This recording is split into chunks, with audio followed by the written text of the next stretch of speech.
este video haremos un viaje a nuestros inicios, haciendo alusión al progreso y evolución de la contabilidad y del ser humano en las civilizaciones. Es importante conocer todos los hechos que han ocurrido para que la contaduría sea hoy como la conocemos y de esta manera se pueda entender con mayor claridad. También veremos que la contabilidad era uno de los pilares fundamentales en el crecimiento y desarrollo de las civilizaciones, concluyendo que era y sigue siendo de vital importancia para nuestras vidas. Nuestro viaje iniciará a partir de la Edad Antigua, o sea, desde la invención de la escritura, aclarando de esta manera que la historia de las cuentas data de la más remota antigüedad. A priori, puede decirse que llevar libros o cuentas es tan antiguo como el propio comercio. Según Antonio López, todo nació por la necesidad del hombre de guardar la memoria de los hechos ocurridos, tal como la riqueza patrimonial, que se desarrolló ante la necesidad de guardar provisiones para el invierno, generando así el concepto de cualidad y cantidad, iniciando el registro de estos en estíletes y piedras. De este hecho se conoce un registro de 30.000 años antes de Cristo, en la época prehistórica o paleolítica superior. Aclarado esto, empecemos por lo que se dice es la cuna de las civilizaciones, Mesopotamia, donde podemos encontrar el imperio asirio, babilónico y sumerio, hoy en día Irak, Siria y Jordania. Mesopotamia significa entre dos ríos, el Tigris y el Éufrates, también llamado como la luna fértil, lo que permite a Mesopotamia y sus imperios el desarrollo de su gran economía rural y agrícola. Los sumerios han sido para Mesopotamia los iniciadores de la civilización. En documentos gráficos se muestra cómo ésta no solo sentó las bases de una civilización económica, sino que se llegó a tal grado de perfección que se aproxima a técnicas modernas. Se tomaban tan en serio estos procesos que sus mandatarios, comisionistas y escribas estaban obligados a llevar la contabilidad detalladamente. Para esto utilizaban un estílete cuya marca se asemejaba a un clavo llamado cuneus. De este es donde se deriva el nombre de escritura cuneiforme. Esto permitió conservar la gran cantidad de documentos encontrados que pertenecían a los templos, los cuales eran centros religiosos, culturales y de actividad mercantil. Muchos de sus textos contables se encontraron grabados en planchas y tablillas de arcilla cruda, poco tiempo después en arcilla cocida que tenía una mayor resistencia. En Lagash, ciudad de Sumeria, hacia el año 2725 a.C., ya se utilizaba el término de cuenta. También se tenía un sistema de control en el año 2600 a.C.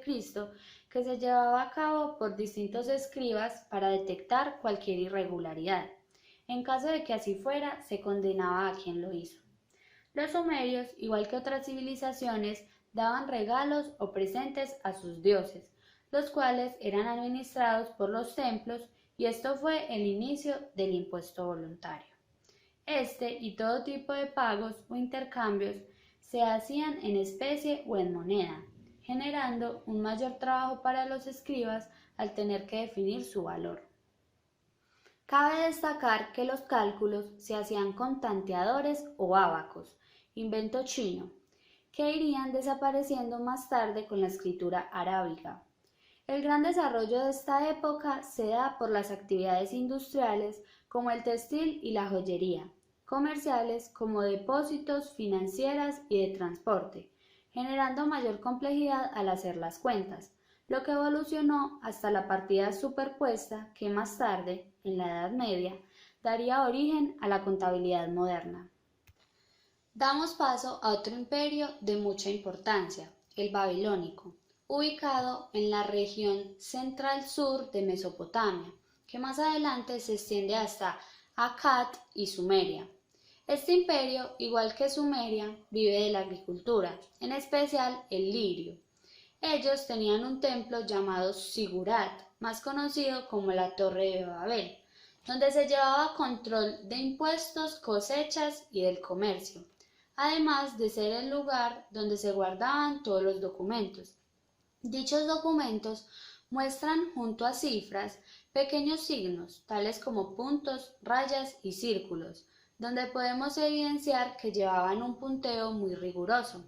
Hammurabi fue el sexto rey de Babilonia durante la primera dinastía.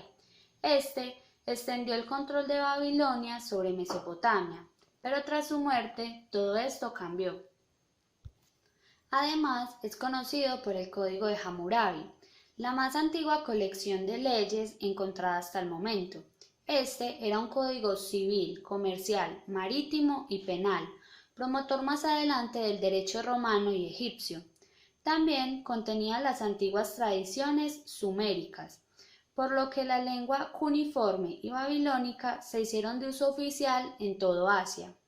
Babilonia llegó a ser un imperio con mucha prosperidad, dando origen al primer código, texto escolar, diccionario y concepto de urbano. Pero en medio de las guerras, todo su conocimiento e infraestructura desaparece por completo, hasta el siglo XIX, donde se pueden encontrar algunos documentos de esto en Inglaterra. Ahora pasamos al Egipto faraónico. El imperio egipcio se desarrolló a las orillas del río Nilo, que fue de gran utilidad para su desarrollo y evolución a futuro.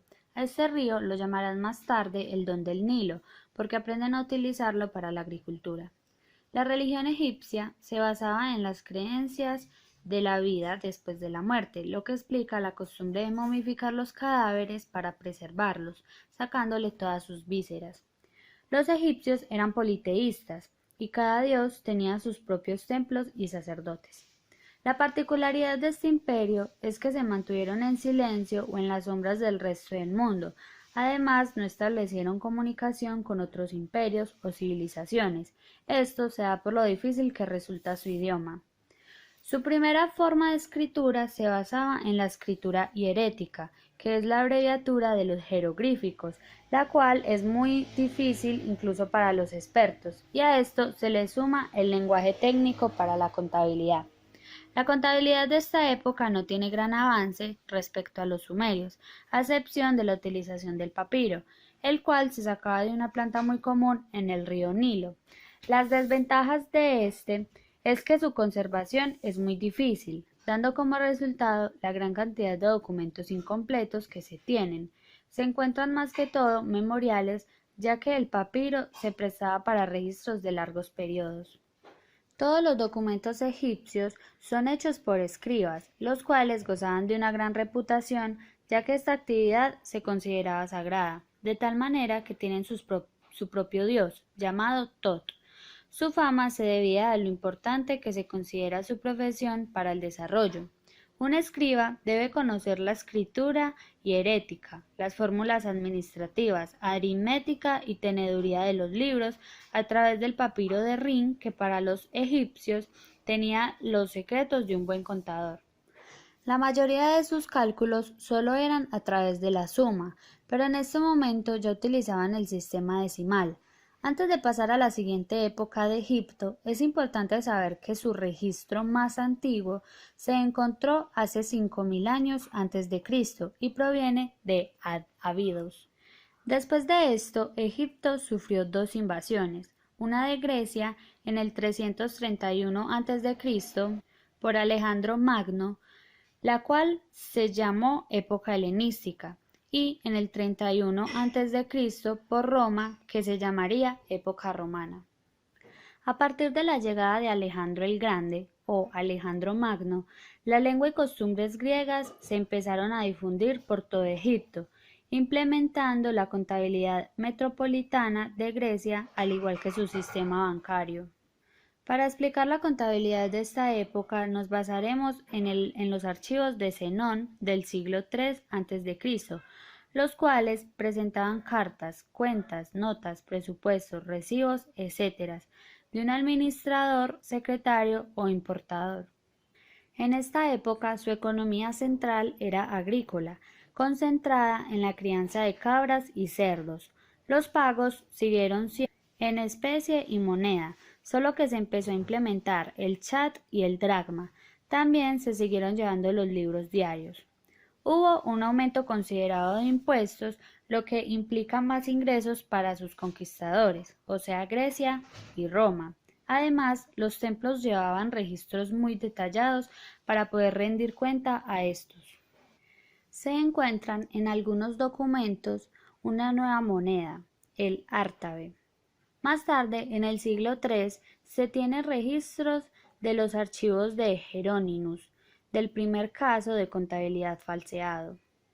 Centrándonos un poco en el sistema bancario, la influencia griega no se dejó sentir realmente hasta la época de los Lágides, en la cual los arrendatarios eran los que recaudaban los impuestos y los banqueros vendían productos monopolizados por el Estado. En la época romana se impuso un régimen más liberal, lo que permitió el máximo desarrollo de las actividades bancarias. Esto aumentó la recurrencia de los artesanos y comerciantes al banco, generando una mejora en el débito y en el crédito, los cuales tuvieron inicio cuando se dio la necesidad de saber lo que era propio y lo que era de otro. De este tiempo se tiene el primer testimonio de una transferencia o giro bancario en la ciudad de Fayún, lo que generó grandes ventajas, porque los comerciantes no se veían obligados a viajar con grandes sacos de monedas, corriendo el peligro de ser robados. Además, esto permite el comercio en y fuera de Egipto. Por otro lado, Alejandría, ciudad de Egipto, fue el centro comercial y marítimo más importante de la Edad Antigua. Mientras tanto, al oriente de Asia, en China, ya se han inventado muchas cosas, como el ábaco, el zodiaco, la brújula, la imprenta, la pólvora, los cometas, algunas pruebas de laboratorio, en fin, casi todo. Pero estos no se lo cuentan a nadie. Además, aquí da origen la ruta de la seda. Con esto podemos concluir que varias civilizaciones ya están montadas, ahora hay que interconectarlas. Y aquí es donde aparece el Imperio Persa, ubicado al oriente de Mesopotamia, actualmente conocido como Irán. Este imperio desarrolla la primera estructura compleja de la administración y es el primero más grande, ya que se expande por muchos países, hasta que llegó a Grecia. Allí pierde contra el pueblo espartano, el cual se consideran los dientes o armadura de Grecia. Persa decide parar la expansión persa cuando se da cuenta de que solo le queda un lado de Europa por conquistar. Seguiremos nuestro relato con el Imperio griego, el cual tenía un desarrollado pensamiento filosófico, matemático y geométrico, por lo que querían explicar el mundo de una manera diferente a como lo venían haciendo hasta ahora, de modo teológico. Esta es la importancia de los griegos, que se puede decir que fueron ellos los que nombraban el mundo. Destaca que como tal esta civilización no era una sola, sino una constelación de pueblos casi independientes, por lo que no se les llamaba imperio. En lo que respecta a su economía, los primeros banqueros fueron los sacerdotes, al igual que en Mesopotamia. Aparte de esto, estaban los cambistas, debido a la diversidad de monedas, a excepción de la de Atenas, que por su comercio con el exterior tenía una estable y muy apetecida, el dracma de plata y el estater de oro. De todo esto se han encontrado documentos en placas calcáreas y de mármol. Los templos fueron los primeros bancos y depósitos en los cuales se recibían las ofrendas dadas hacia los dioses. Debido a su gran circulación monetaria, hacia el siglo V a.C. se empezó la especialización del mercado con el dinero. Más tarde, en el 339 a.C., se creó un colegio de tesoreros, el cual fue de gran importancia. En principio, su gran desarrollo se debe a dos cosas. Primero, Atenas, central financiera y marítima, en la que se fijaban los porcentajes del interés libremente, más que todo en las cuentas propias de cada cliente, que tenían división de pasivo y de activo. Y por segundo, el desarrollo del crédito, que dio aún más fuerza a la economía y a las recién surgidas sociedades comerciales. Allí se usaban diarios y libros de cuentas, y por la amplitud de esos negocios debían tener en sus oficinas esclavos, cajeros, escribas, entre otros. Alrededor del 300 a.C., Atenas poseía una institución de vigilancia, llamada el Tribunal de Cuentas de los 10 o Tribunal de los Logistas, los cuales comprobaban cuentas e impartían justicia, al igual que el Colegio de los Eutimos.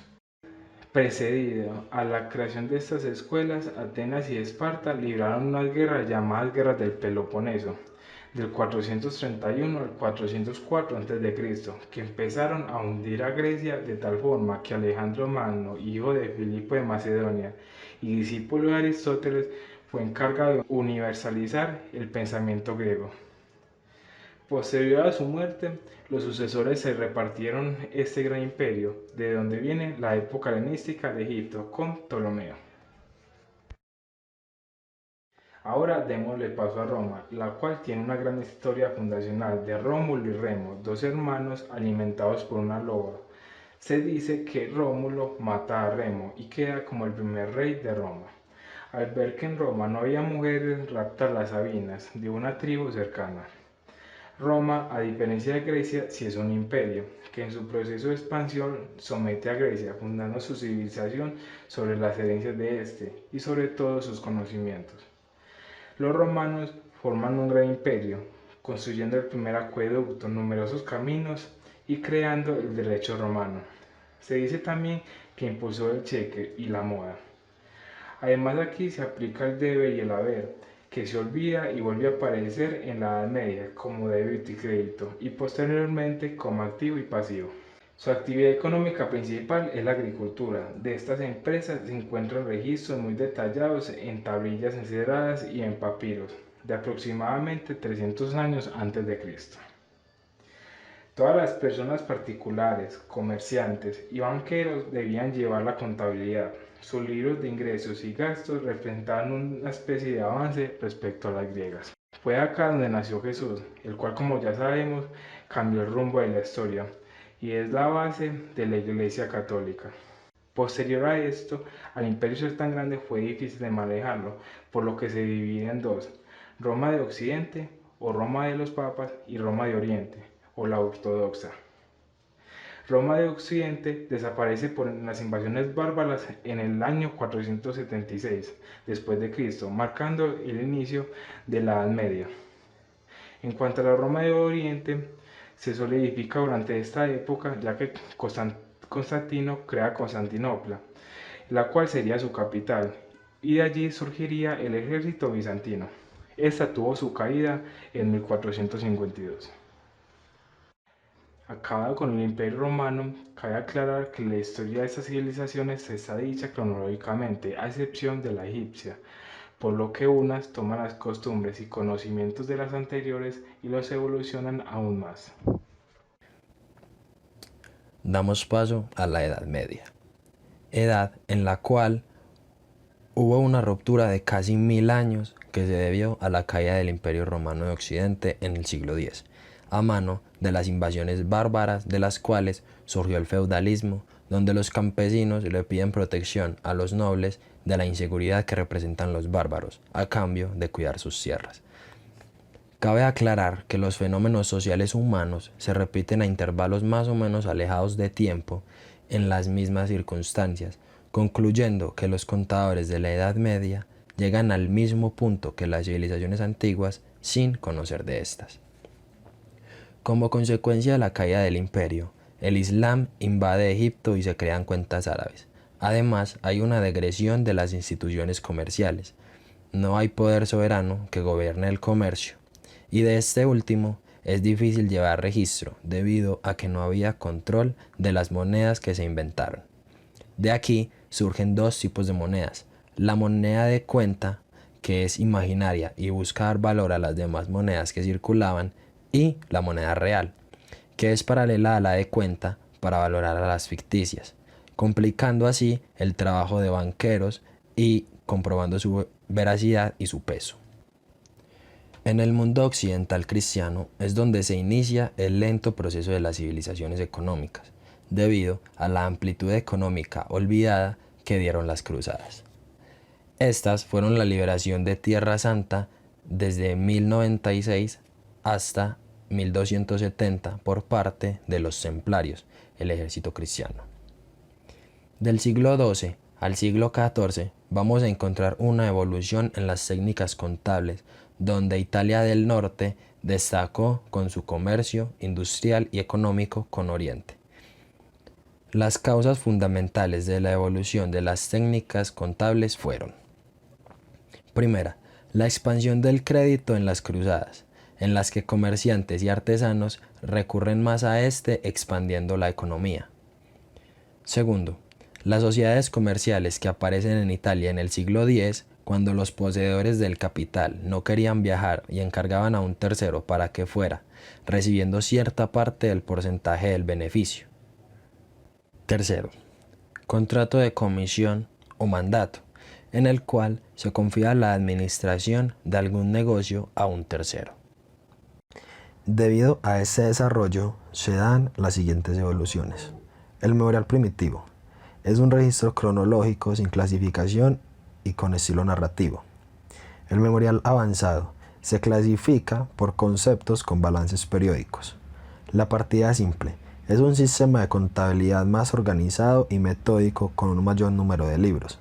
Y el inicio de la partida doble, que está fundamentado en que el crédito y el débito les corresponde un contrario de igual valor. Estos fueron tan importantes para el comerciante como el álgebra para el matemático en su entonces. El primer memorial del que se tiene registro data del año 1211 y el primer registro de partida doble llevada sin alguna duda data del año 1340. El conocimiento de la partida doble se dio gracias al primer libro impreso de la contabilidad de Lucas Facioli en 1494, en el que se explicaba detalladamente gracias a la invención de la imprenta en 1440. Debido a esta, también Martín Lutero en 1517 da a conocer sus 91 tesis en contra del catolicismo, creando la Gran Reforma. Por ese motivo, Enrique VIII separó a Inglaterra de la Iglesia años más adelante. En esa época también se dio un movimiento importante, el Renacimiento, donde se pasa de la teología a la antropología. Una de sus causas es la peste negra, que acabó con la mitad de la población europea cuestionándose de la existencia de un Dios. Se descubre también el sistema solar, que la Tierra es redonda, y se desarrolla la física gracias a Newton, Copérnico y Galileo, teniendo como consecuencia la Inquisición por parte de la Iglesia. Saliéndonos de Occidente, nos centramos más en Oriente, un poco más exactamente en Mongolia, que ayuda al surgimiento de Rusia. Estos son nómadas que inventaron el estribo, con el cual someten, dominan y destruyen a Asia. Este invento les permitió tener más habilidad a la hora de atacar e invadir. La Edad Media termina gracias a los turcos otomanos, dirigidos por Omán, que destruyen los muros de Constantinopla, convirtiéndolos en Estambul en 1452. Este hecho y el descubrimiento de América en 1492 marcan el final de la Edad Media y el comienzo de la Edad Moderna. Edad Moderna. A consecuencia de la reforma de Lutero, durante el siglo XVI y XVII se presentaron las guerras religiosas, lo que llevó como consecuencia al sometimiento de los pobladores de Estados Unidos, más que todo por parte de Inglaterra.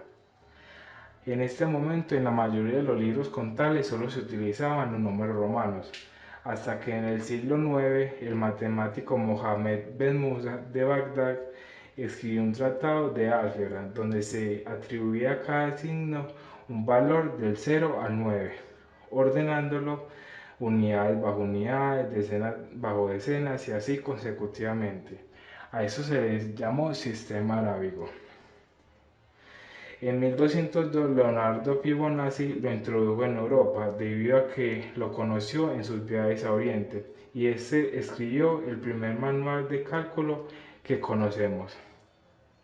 Esto dio facilidad del trabajo de la contabilidad a los comerciantes.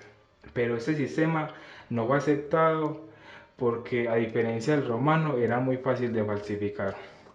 Puede decirse que hasta finales del siglo XV solo se utilizaban los números romanos. En el siglo XVII se utilizaban ambos lenguajes, romano y arábigo, y no fue hasta el siglo XVII que se utilizaba solo el sistema arábigo. El primer libro escrito solo con sistema arábigo data de 1469 por Giacomo Baldover y en 1755 Pietro Paolo Scali introdujo la expresión de partida doble, la cual ya vimos tiempo atrás. En el siglo XVIII, más conocido como el siglo de las luces o la Ilustración, se comienza a criticar el absolutismo, ya que la legitimidad del rey no debía ser dada por Dios, sino por el pueblo. Llega la era del colonialismo, con la revolución industrial del siglo XVIII y XIX que comienza en Inglaterra y luego en el resto del mundo, la cual tiene varias consecuencias. Marx plantea la burguesía y el proletariado. Se crea la formación económica socialista y capitalista. Se crean los sindicatos gracias a las injusticias con las mujeres, niños y trabajadores. Se acaba el esclavismo en África. Se surge la industria textil y a partir de África se comienzan a exportar sus materias primas, las cuales se reparten en Inglaterra, Francia y Alemania. Durante el periodo de la Revolución Industrial se dio la Revolución Francesa, la cual tiene su peso en que se declararon los derechos del hombre, se creó una nueva constitución y se dio fin al absolutismo. Aprovechando esta situación, Napoleón convierte la revolución en un proyecto de expansión, sometiendo a la gran parte de Europa, incluso llegando hasta Egipto, donde descubre la piedra Rosetta, de la cual se traducen los jeroglíficos y se da el interés por conocer el mundo antiguo, rompiendo con más de 19 siglos de silencio. Napoleón pone a su hermano como rey de España, debilitando las fuerzas españolas, lo que da lugar a acontecimientos importantes como la independencia de Colombia y la Argentina en 1819 y 1816. Esta expansión termina al perder la mayoría de su ejército en una lucha contra Rusia y luego acabado por Inglaterra, la cual lo auxilia y allí es donde se da su muerte. De aquí surge el eurocentrismo, que consiste en que la historia se escribe en torno a Europa, olvidando el mundo oriental. Esta época brindó varios avances en la contaduría, los cuales son: Pietro, un matemático y contador, evidencia claramente el concepto de débito y crédito en su obra, que es Progresión de la de Pacioli. Se da el paso más grande a la literatura contable. En 1607, Simon Stevens contestó el teorema personal de las cuentas y es considerado el primer autor de la teoría materialista. En 1677, Flores, un filósofo, introdujo comentarios sobre partidas colectivas. En 1638 surge una obra de Giovanni Diomenco, donde define Hacienda como organismo compuesto por personas y bienes permanentes para un fin. En 1655, Balsamo Venturi traza normas administrativas, con la novedad de traducir el libro del diario Razón. Mathieu de la Pole es el autor francés del siglo XVII, ya que contribuyó a la contabilidad, la forma que aún se mantiene en estos tiempos.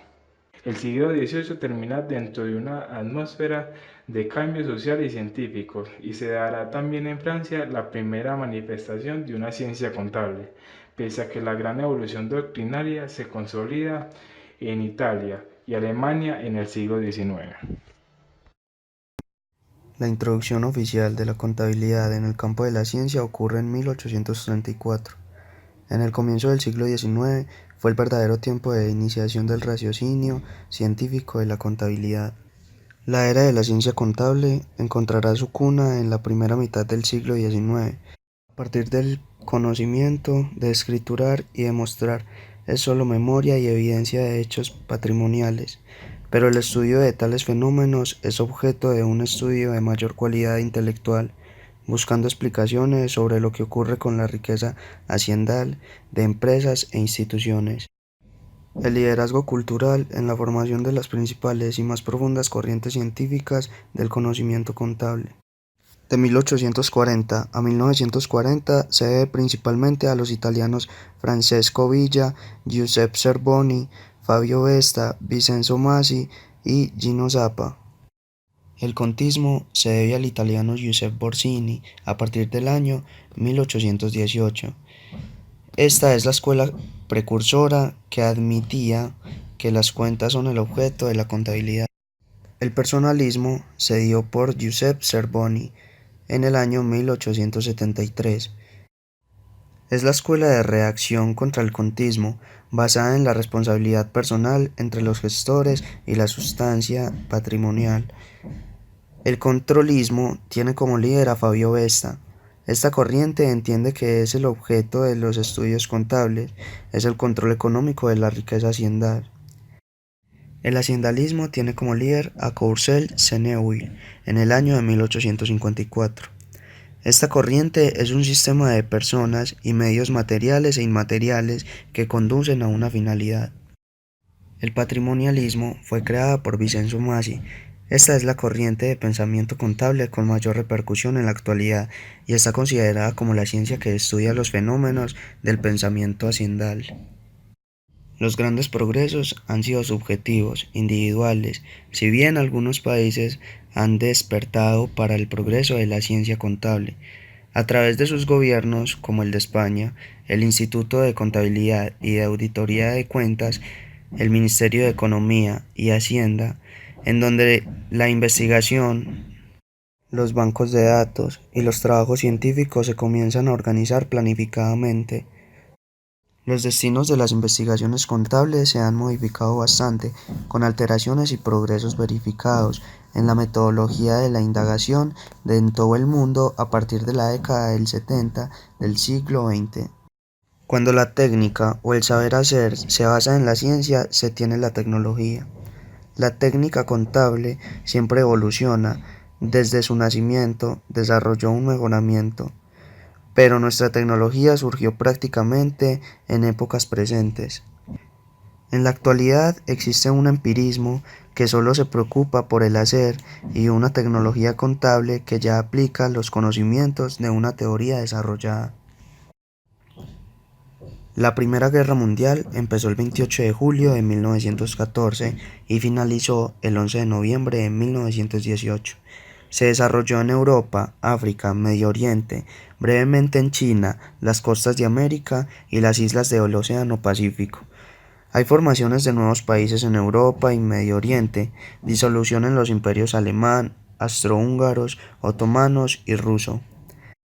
Hay transferencia de colonias y otras regiones del antiguo imperio otomano. El nazismo se dio en el año 1933 al 1945. Con la llegada al poder de Adolf Hitler. Los nazis no tenían propiamente un programa económico, lo que creó una confusión en la práctica. El fascismo se da en las entreguerras desde 1918 hasta 1939, dirigido por Benito Mussolini, lo cual inculcaba la obediencia de las masas para formar una sola entidad, llevaba a la opresión hacia las minorías, como lo son los judíos, los gitanos, los homosexuales, entre otros. La Segunda Guerra Mundial inició el 1 de septiembre de 1939 y finalizó el 2 de septiembre de 1945. Se presenta en todos los continentes y océanos. Hay un colapso de Alemania nazi, la caída del imperio japonés e italiano, se crean las Naciones Unidas, se divide Corea y los Estados Unidos y la Unión Soviética se vuelven superpotencias.